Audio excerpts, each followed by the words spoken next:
right, thank you for joining us for our workshop today, Steps to Financial Freedom, hosted by Genesis Credit Union. My name is Dawn Watson. I am a Partner Experience Manager with GreenPath Financial Wellness, a national nonprofit financial education organization. GreenPath does partner with Genesis to provide counseling and educational resources to help people reach their financial goals. So today's workshop, we're going to cover 8 steps to financial freedom. Financial freedom means something different to everyone.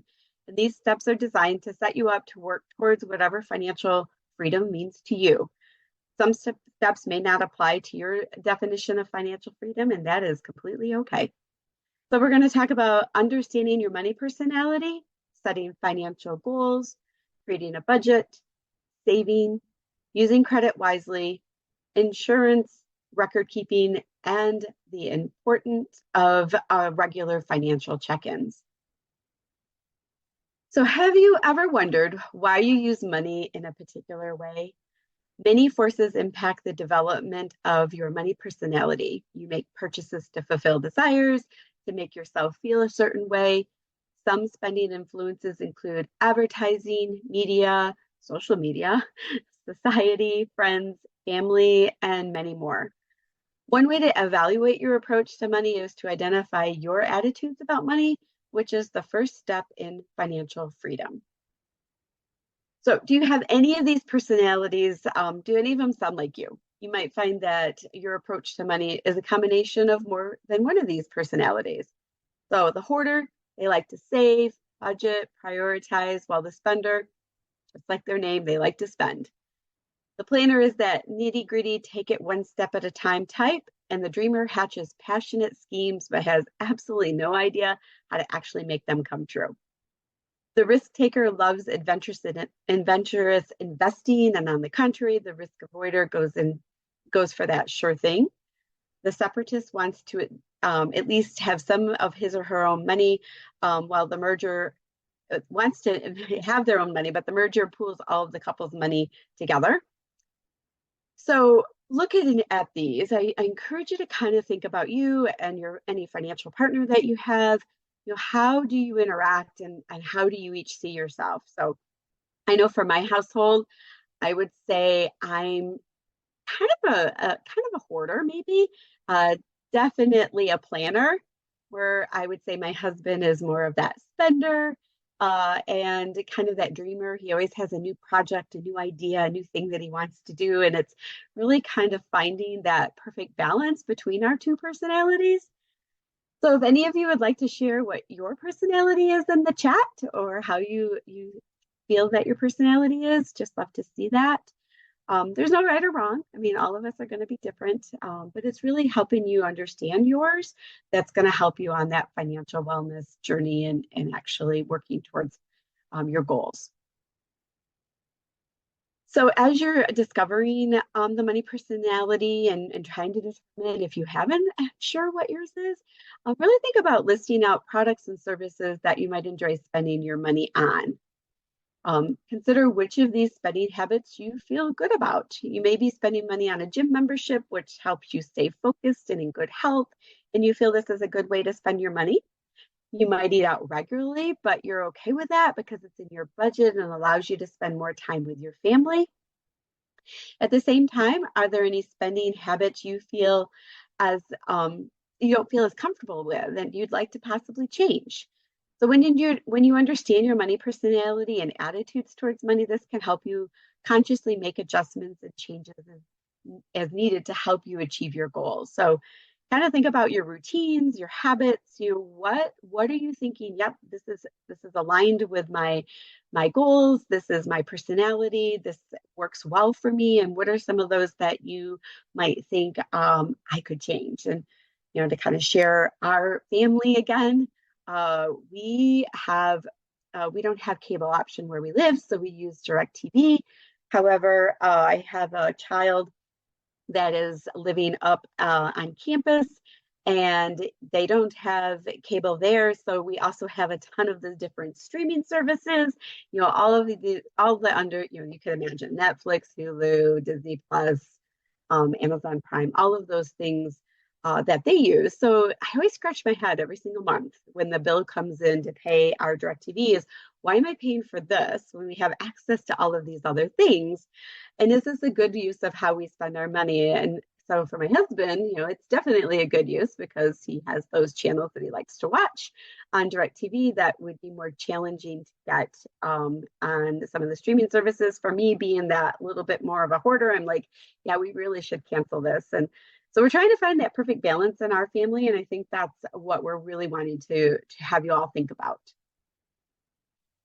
So, which brings us to step number 2. Knowing what you're working towards will help you determine if changes in your spending habits may be necessary to get there. So, the next step towards financial freedom is setting financial goals. So, when you're setting your goals, keep the following things in mind. So, first, to make the goal very specific. So, how much do you need to save? How long of time frame do you need to have that money? Or when do you plan to make that purchase? How many pay periods are available to save that money during that timeline? So let's just say, for example, you want to save $5,000 over 2 years for maybe a down payment on a car so that you won't have as high of a car payment. So you get paid every other week. So over the course of the next 2 years, you would need to set aside $208.33 to be specific each pay period to achieve that goal. So the next, the goal needs to also be measurable so that you can actually monitor your progress. How will you do this? Really do it in the way that makes sense for you. Determine whether you're going to save towards your goal each pay period, each month, again, being specific about what it is. And then as you're, checking to your progress on a regular basis. You can do that through maybe putting an Excel spreadsheet together to track it. You could use your online mobile banking app to be able to keep track of what's going into the savings. You could write it down on a ledger, a piece of paper. Ultimately, though, reviewing your savings account balances and making sure that you're on track wherever or however you're setting that aside is key. So having that goal that you can measure is extremely important for you to be able to actually achieve it. And finally, is your goal reasonable and realistic? You want to set yourself up to reach your goals. Don't try to save so much each pay period that you don't leave yourself sufficient money to actually cover your other expenses. You might have to actually lengthen your goal time frame to achieve it or decrease the amount that you're saving each month to be able to make it realistic and be able to reach it, but that's okay. Remember, saving is a lifelong process, and a consistent, systematic approach is really going to be helpful for you to be able to do that. You don't want to get into the habit of not being able to make the goal of whatever it is, however much you've set it for whatever purpose. And then every single time you look at it and you're like, well, what the heck? Why bother? I'm not reaching it. So I might as well spend my money on this or that or other things that weren't really aligned with the goal. So really, again, be conscious of making sure that you're measuring it, that it's specific, but also that it's realistic to be able to achieve. So keep in mind that goals can be short-term, which typically is something you plan to accomplish in less than 2 years. And sometimes even less than that. So an example could possibly be taking a family vacation next summer. If that's something that you haven't had the opportunity to do and you want to start saving for that, that could be an example of a short-term goal. Does anybody want to share in the chat what maybe some of their short-term goals are? So again, we're thinking those that are 2 years or less. I'd love for everybody to put those into the chat so we can take a look at those. So while you're doing that, there's also your midterm goals. These are usually accomplished within, say, 2 to 5 years. So this could, again, be that saving for the down payment on a new car. You realize that your car is getting older. You're starting to have some expenditures to maintain it that are getting pricey. So maybe that would be your midterm goal. So it looks like some of the short-term goals, their family trip. Yep, that's pretty much a really prominent one that a lot of people say. Updates done to your house, like that one too. We always have to. And then we have, so pay off the house. Wow. Is that something that you're going to be able to do in 2 or less years? That's amazing. And it's, a great goal. Absolutely a great goal. So with your midterm goals, again, if you have some midterm goals that you're working towards, you want to throw those into the chat. And while you're doing that, then our long-term goals are those things that are probably something that you're going to be saving for quite some time, typically 5 years or longer. So this might be, pay a down payment on a house. Of course, retirement probably will fall into this bucket. The earlier we start, the more we're going to be able to save, and the better, the more opportunities we're going to have in our retirement years. So again, what are some of the long-term goals that you're working towards? And I will say in our household, our short-term goal is a car. We do need to replace a vehicle. My husband is driving a vehicle that is very, very old. However, I'm still kind of waiting for interest rates to basically go down. And then our long-term goal is retirement. We're actually getting closer to that retirement age. And so we're really starting to set ourselves with, talking to professionals so that we can make sure that we're on track to be able to achieve that. So again, if you have any long-term goals that you're working towards, would love for you to put those in the chat as well. So I'm going to send all of you out again in that email worksheet.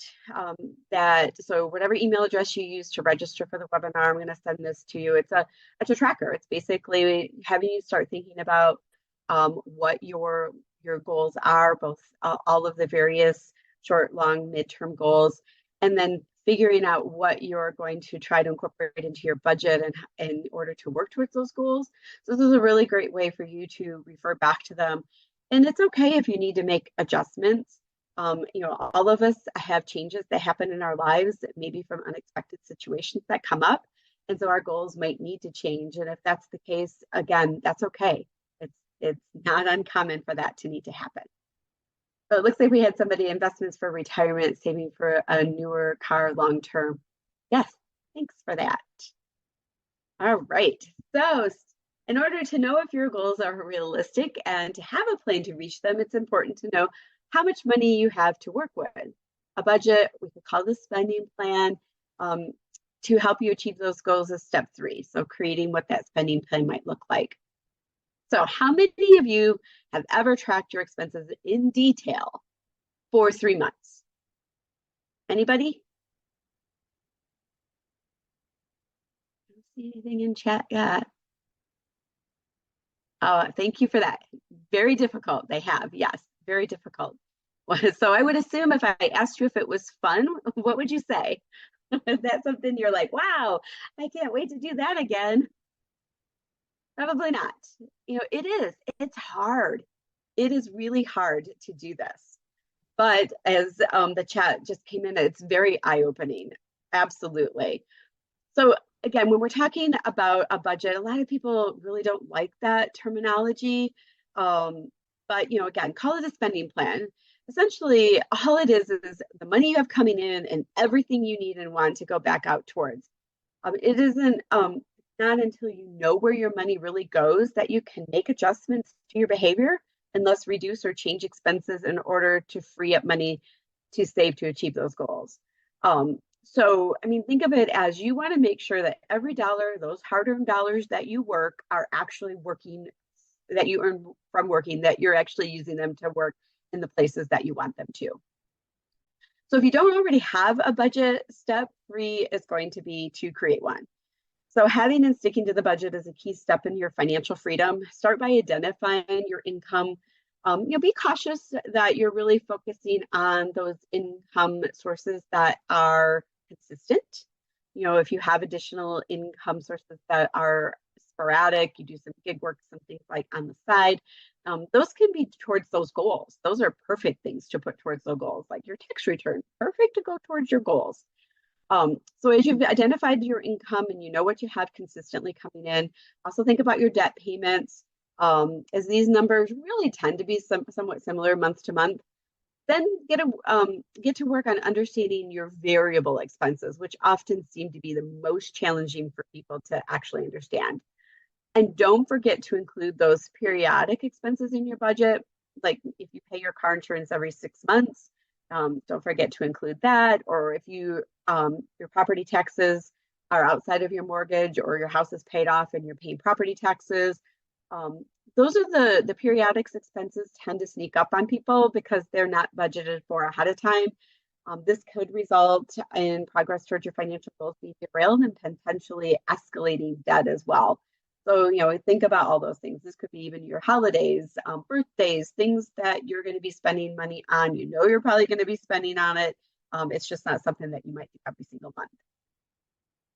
So while on the screen, we have some recommended ranges. These are truly recommended ranges for how much you might be spending in these various categories in your budget. Everyone's budget can and will and should look different. So based on your financial situation and goals, you want to really make sure that you're using your numbers. These are just kind of guidelines. So again, also making sure that you're thinking about how you want to use your money. If being able to go out to eat regularly is something that is a priority for you, that's okay. If your eating out budget is large enough to be able to support that, you can accommodate for those expenditures, you're comfortable with using those monies in that way, there's nothing wrong with that being part of your budget. So creating a budget, with your goals and situation and priorities in mind so that you can, you're sure it's realistic for you to stick to it, is the biggest tip when creating that budget. This is the most important part of it.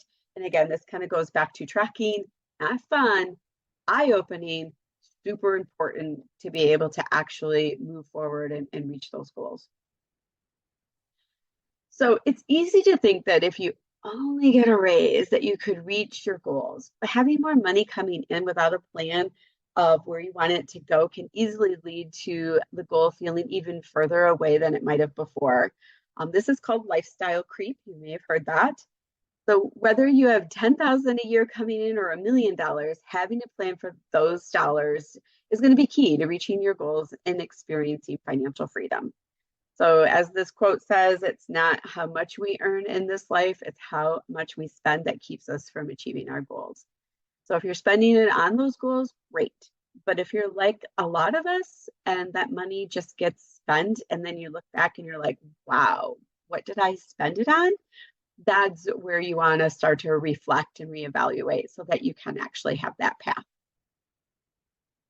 So next, let's talk about the importance of savings. Our fourth step in financial freedom is making a plan to save money. So many of us pay our bills first and then spend on a regular basis. And then at the end of the pay period, there's nothing left to save. So including savings in your budget and treating it like any other bill can help you get into a disciplined method of paying your future self first. Setting up an automatic savings transfer on payday can help with this. So if it goes to your savings account automatically, many people don't miss the money. But if you have to actually make that transfer yourself, you're probably going to be able to talk yourself out of it. There will be a reason that you're like, oh, can't send that over this month to the savings, or well, I'll send less. So really commit to start treating savings like a budgeted expense, even if it's small, an amount of $10 a paycheck. Really start the habit. That's really what it's about. Reevaluate your budget regularly to look for opportunities to increase the amount that you have going into savings over time. You get a raise, increase the amount that goes into savings. You pay off a debt, increase the amount. So again, it's really being conscious of what you're doing with your money, back to, what are areas that you might want to change so that you can actually incorporate savings into your everyday expenses. So an emergency savings account is exactly that, money that you've tucked away for an unexpected, unavoidable expense. This may be things like an unexpected car repair, a medical or vet bill, a home appliance replacement, or an unexpected travel for a family emergency. Having money in a separate savings account for these unexpected emergencies helps you avoid having to turn to credit cards when these expenses arise. So keeping your emergency account separate from other savings ensures that you have money dedicated to these unexpected expenses, while also working towards other savings goals separately. So clearly define with those you share your finances with that an emergency truly is what it is, and commit to only touching these funds in those individual situations. We mentioned those periodic expenses before when talking about budgets. These may be things, again, like that car maintenance that always comes up. You have to replace those tires every so often. Those birthdays, anniversaries, those insurances, the vacations, all of those things that you're likely going to be spending money on. Sinking funds are designed to help you be financially prepared for those unexpected expenses, or at least be prepared for when they do come up so you don't find yourself caught off guard when they arrive. I mean, they aren't necessarily always unexpected. We can predict that some of these things are going to be happening. So estimate how much money you will spend in the following year in each category and divide those numbers by 12 to determine a monthly amount to save for each expense, each of those periodic expenses. This helps you treat periodic expenses as a monthly expense in your budget. You can even take it one step further and divide each expense by the number of pay periods each year. So if you get paid every other week, that's 26 pay periods. You can, then divide out your amount that you're going to be put into it, and then set that money up to go into that particular savings account. Of course, keep in mind, if things do change when you reevaluate your budget, that's okay. But really helping to get those periodic expenses incorporated into your savings is going to be really, really helpful. So if you don't already have a savings account set up with Genesis, I would encourage you to do that. And then they can create sub-accounts where you can, give it a name. This is for car repairs. This is for my pets. This is for my vacation. It'll make it easier for you to keep track of where you're at with actually fulfilling the need for those monies when the need does come up. But I definitely encourage you to look at those individual accounts so it's not all in one bucket. So how many people actually do currently set aside money for these periodic expenses? Anybody already doing that? Are you using individual accounts if you are? Do you think you'll start if you're not? Great, thanks, Sherry. Yes, wonderful. Do you find that's easier for you? Most people do. So again, I encourage you to definitely consider that. All right. So we've talked about budgeting and savings, but occasionally there may be a purchase you need to make that is larger than the cash you have on hand to cover. This is when accessing credit can come into play, and step 5 is using credit wisely when these situations do arise. So credit is a tool. It can be used to purchase expensive items like those cars without having to save for years and years to pay for them outright. It can also be used to manage your budget and track your spending. However, if not used responsibly, credit may get out of control and create many hurdles that you'll need to overcome. So credit is not extra money that you can access without having a solid plan to repay the amount that you've borrowed. So again, when I said this could be a tool, think about your credit cards that have your like cash back offers. I know I have one. I use it for everything under the sun, groceries, everything that I can put on it. And unfortunately, a lot of bill paying options can't go there because they charge you an extra fee to be able to do that. But I put pretty much everything. But what I do that helps me in my household is, instead of waiting until that bill comes and I have this exceptionally large balance, I pay weekly towards my credit card, so that I can feel like, okay, this isn't going to get out of control. I feel confident that the money that I've allocated for these expenditures, plus it really helps me because then I can just do a quick review of the statement and see where the money went and kind of put it back into my budget to make sure that I'm sticking to the amount that I had intended to budget for the various categories. So if that's for you, great. But if you're the person that is a big spender, if that's your personality and you're not into the details, you may not want to do that, because that's when it could potentially get out of control and you could start having a very large balance and not have the ability to actually pay it in full when the bill comes. So that's kind of where that money personality comes in, knowing those strengths and the weaknesses and planning accordingly. And really set those clear guidelines that you're going to use and develop some accountability system to stick with. So if you have somebody in your household that you're managing finances together, you're making sure you're holding each other accountable.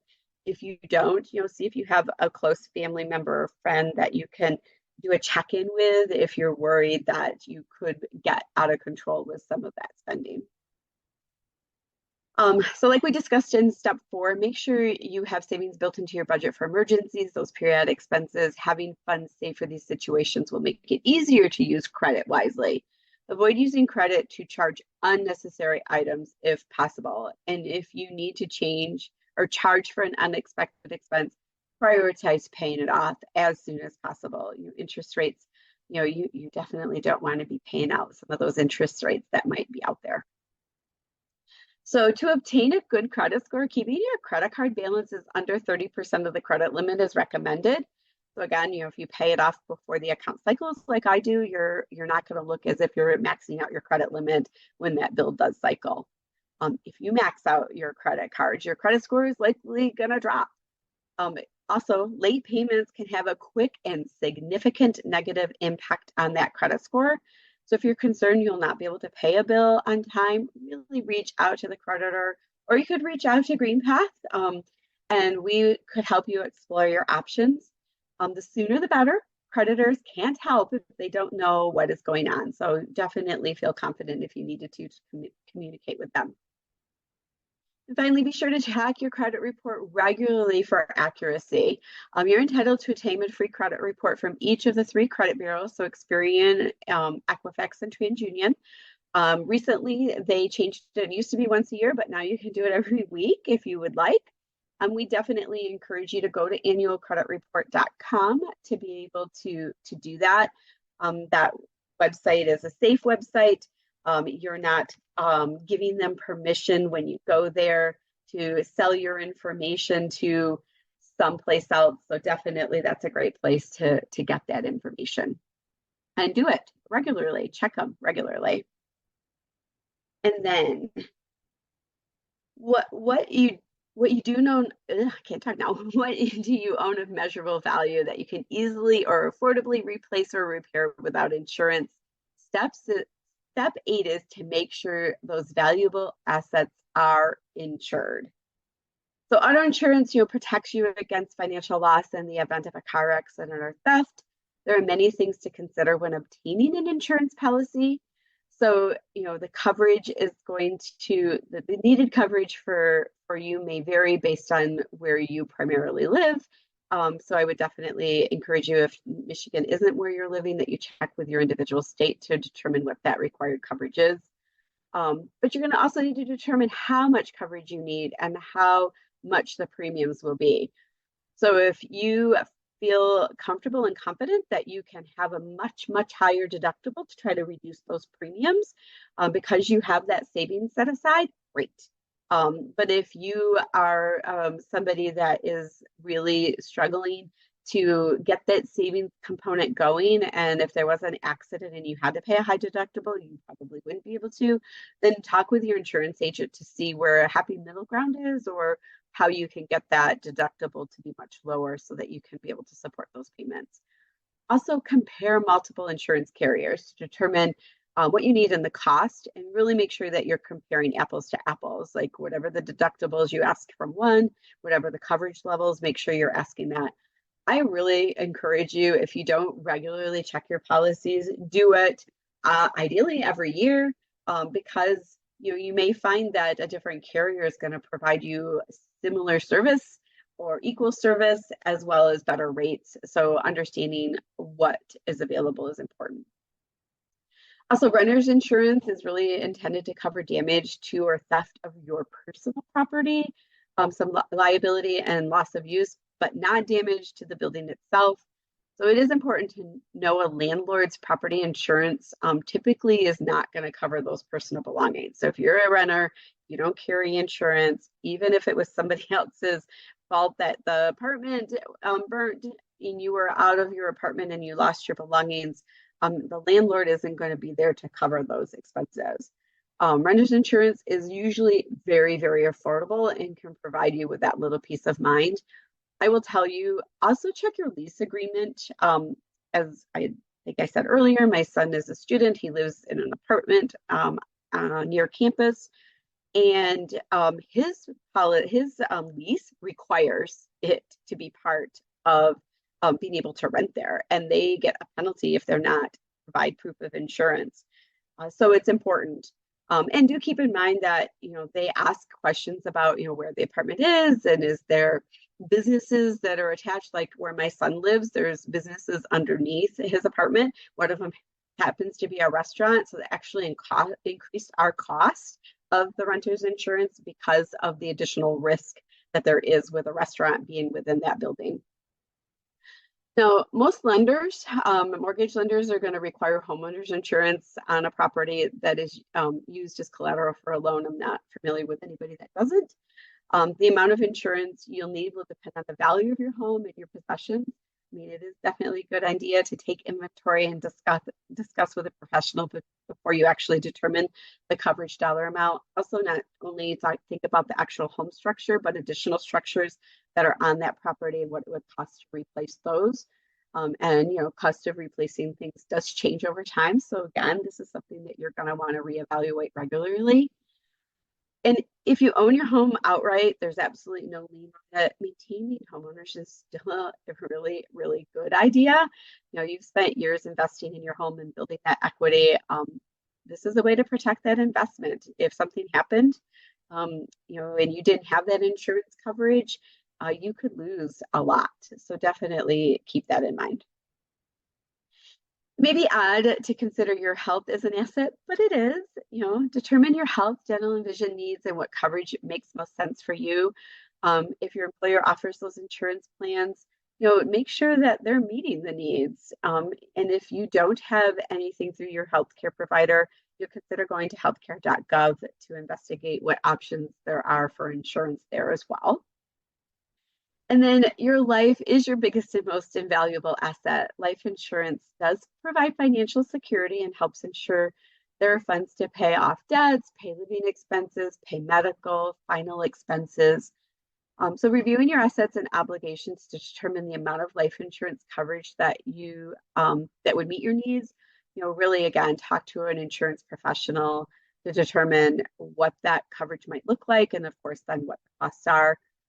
There are two primary types of life insurance. You have your term as well as your permanent or whole life insurance. So that term insurance is really going to be for a specific amount of time. So if you set it up for 15, 20, 30 years, at the end of the term, your insurance is done, you get nothing back out of it, and you no longer have insurance. So if you outlive your term, you would be responsible for securing a new policy to continue that coverage. If you have that permanent or the whole life coverage, it's going to provide you insurance that could continue for your entire life. It does typically cost more. There's usually some additional benefits, some saving components with whole life that you could have there as well. And of course, as you're going through life, your need for insurance or the amount of insurance is probably going to change. Now that my children are adults and essentially almost out of the house, our need is changing here in this house, so that's something that you could also keep in mind. If you don't have insurance, but you're looking to purchase, you don't need to have the biggest policy, you need to have an adequate policy. And then long-term disability insurance, that's intended to cover lost wages due to a disability, can last for a specific term or until you're eligible to draw Social Security. So if you don't have disability insurance through your employer and you don't have a lot of savings and you think this is important, there are policies that you can get outside of an employer to be able to cover that need. And then, of course, there's long-term care insurance that'll cover a daily amount for services to assist with activities of daily living. The cost of long-term care can vary greatly depending on your age, how much you're going to get reimbursed, and other optional benefits that you can choose. So if you really want to, age in place in your home, and you're fearful that your health may deteriorate and create you some problems doing that, you could investigate long-term care insurance to help be able to make that wish come true. And then we've talked a lot about things today, tons of things, and all of these things are going to involve paperwork and records. So keeping your records organized and easy to navigate is essential in managing your money. So step 9 is keeping some good records. First, you'll want to gather all of your important documents. So banking information, investment information, your tax filing paperwork, insurance policies, Your debt obligations, title, legal documents. So if you have a will or a trust, that would include in here passports, birth certificates, marriage licenses, social security cards, all of those things. Once you have them gathered, or at least you know where they are, determine where and how you want to store them. If you're storing them in a filing cabinet or a safe, make sure it is organized and secure. Store similar documents close to each other so they're easier to find. Consider a fire safe for record storage, especially for those documents that might prove to be a little harder to reproduce, or things that you want to be able to have access to. I'll tell you a story. When my child was younger, I was always really good at keeping all of our household records together. And we do have a safe that I would put some of those things in, and it was kindergarten roundup. So we're talking years and years and years ago. We had to have a social security card to be able to register him for kindergarten. So I pulled it out, and he went to kindergarten. Years and years go by. Now he's 16, getting ready to get his first job, and I said, Mom, I need my social security card, and I went to get it, and I'm like, it's not there. Where is it? I obviously didn't remember what happened to it from 11 years earlier. So I had to go to the Social Security Administration and get a replacement. I will tell you, it was not fun. It was not easy. I do not encourage you to have to do that. So please, please, please make sure that you're setting aside these records in a very, very safe place so that you can put your hands on them very, very easily. Now, if you prefer to store your documents digitally, make sure you choose an encrypted and backed up storage option so you don't lose access to those important paperwork. And make sure, again, that you're regularly updating these documents. So if you've got a new insurance policy, take the old one out, put the new one in.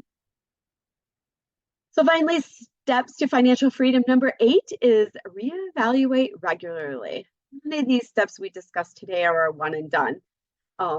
All of these steps to financial freedom are ongoing and require reevaluation as your financial situation change, your goals change. So definitely evaluating on a regular basis is important. On at least a quarterly basis, revisit your budget to make sure it's meeting your needs and is an accurate reflection of your current financial situation. You'll make changes as appropriate. Again, if you get a raise, make a change. If you change jobs, there's changes.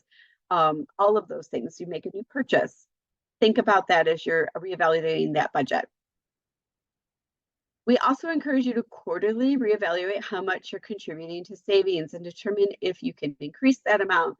This is especially important when you're just beginning to build those savings muscles into your budget and are starting with a small amount, so that once you get into the rhythm, it'll be consistent and you can work towards increasing it. I'm sure all of you probably do this at least annually when open enrollment comes up. If you're contributing to a retirement account, definitely, reevaluate. A lot of employers now are doing an automatic 1% increase. If they're not, get into the habit of increasing it. Out of sight, out of mind. If that money isn't coming into your bank account every single month, you probably aren't going to miss it. So really get into some of those habits as well. On an annual basis, at a minimum, review your credit report. Again, as I mentioned earlier, annualcreditreport.com. Make sure everything's accurate. And were you aware of what's being reported? How do you feel about your debt load? Are there changes that you might want to make to your credit usage? So this is a great way to keep on top of that. Also, revisit your financial goals at least once a year. Which goals have you reached? Which goals might need to change? How are you progressing towards your active financial goals? Are there any changes to make in your budget or your spending habits to ensure you're on track to reach those goals, or again, to account for the new ones that you might actually start for that particular year? Taking a look at your investments each year is another great habit to get into. Are you in a spot where you can increase the amount you're investing? How is your current portfolio performing? How do you feel about the performance? Is it time to consider any changes to your investments? And if you don't have somebody that you are doing this with, again, reach out to Genesis and talk to their financial advisors there. They can help you and guide you through that. So this is, again, something to be able to, if you're not that expert in investments, which not all of us can be experts at everything. I would definitely encourage you seeking out help in this area. It's also a good idea to shop around, as I said earlier, for your insurance policies that might better meet your needs. So if they're whatever, a month before they're ready to renew, start doing your homework, determining if you need to or want to make any changes. And finally, whether you store your records physically or digitally, go through them once a year to make sure that they remain organized and up to date. Consider which records you might be able to securely dispose of and securely shred them. Don't just throw them in the trash. I know we went over a lot of information, and I want to definitely be here to answer any questions that you may have. If you have to leave, completely understand. I'm going to throw into the chat if you're interested in talking to Genesis about, again, adding those savings account, investing, the various things that they can help you with, go to their website at genesiscu.org, or you can reach out to them by phone at 800-521-8440. Or if you're interested in talking with us here at GreenPath Financial Wellness, that this is another option. You can check out our website. There's a lot of great educational information on there at greenpath.com/Genesis, or you can give us a call at 877-274-7580. We can help you with your budget. We can help you look for opportunities to save. If you're looking to try to find a way to pay your debts down faster, we can help you with that. Calling us and having these conversations, there's no cost to you to be able to do that.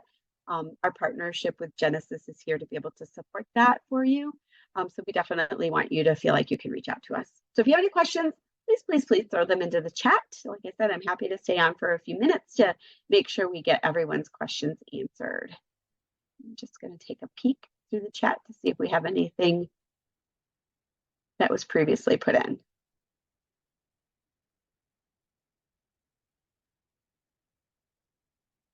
All right. So it looks like I do have,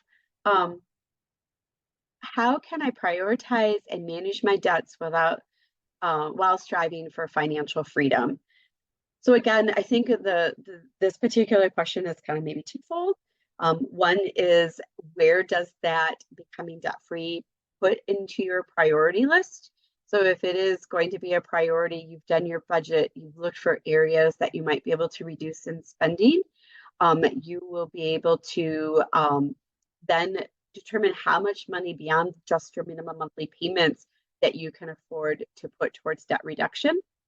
And then for some people, it's really, it's a matter of kind of your own personality. Like for a lot of people, they like to do the snowball method.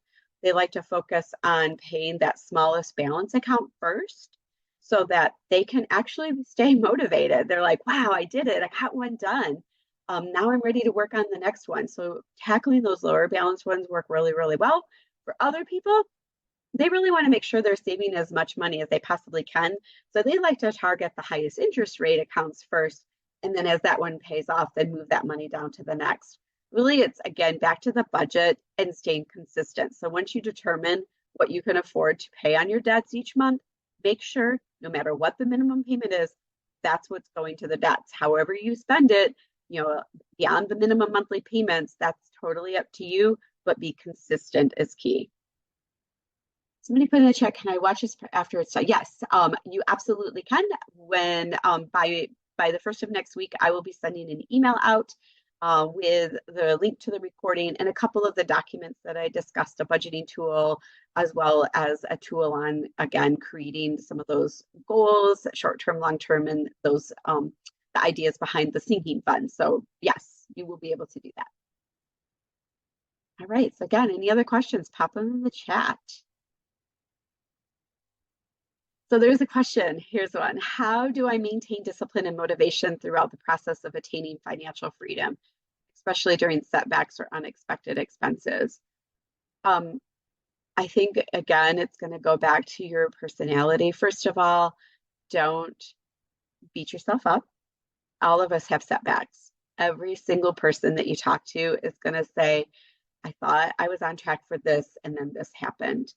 I think a lot of it is, really thinking about giving yourself a little bit of grace and a little bit of rewards as you're going through the process. So, for instance, if you have a 5-year goal of saving $5,000, make sure that you built into your plan a reward after year one. I'm going to be able to do this when I've reached my goal, or whatever your time frame is. Giving yourself that ability to celebrate the wins as you're going along the way, giving yourself the ability to actually just talk out with somebody. That's why I said, you make sure that you and your financial partner are on the same page. Make sure you have maybe that accountability buddy so that you can just talk out your feelings. You're not asking them to tell you how you should feel, by no means. That you're just asking them to let you give them the information and let you tell somebody so that you can then move forward and really, give yourself some empathy. Really think about, okay, this happened, I couldn't control it. How am I going to move forward from it? And it's really, again, reevaluating, setting new goals, making sure your budget's on track, creating that plan to follow it, and then letting it do its work. And that's where GreenPath can also come into play. Like, if you have a great plan and you do have a hiccup in the road, you're always welcome to reach out to us, and we would be happy to talk with you about that. Any other questions? And it looks like there's one more that I have here. Key initial steps someone should take to start their journey. I think, again, if you go back to these, the first and most important one is understanding what you're doing with your money. And then what are the goals? If you don't know where your money is going, it's really hard to actually make goals because you don't know how much you have to work with. Then it's really hard to make sure that you're on track to reaching those goals. So really that spending plan and knowing where the money is going and tracking it and have a method to do that is probably like the really a key step. And I encourage you, if you haven't been doing it, to start it. I encourage you, if you have children and you are, make sure that they, you introduce these concepts early on so that you're setting them up for success. They're not typically getting it in school. We don't want them to get their financial education on TikTok or YouTube. So make sure that you're the one that is giving them those best tips, and, share with them the hurdles you may have had to overcome. They will realize that it's not easy. Those people that said earlier in here that it wasn't easy to track, it isn't. And that's okay to acknowledge that. And, so letting your youngins know, some of the hurdles you've had to overcome, and sharing some of the successes that you've had, and sharing how you do it to see if that method will work for them as they start taking on some of these responsibilities with a budget, or when they get their first job, or when, if they're earning money or they're saving money from allowances or gifts. Perfect time to start introducing some of these things. All right, I don't see any other questions popping in.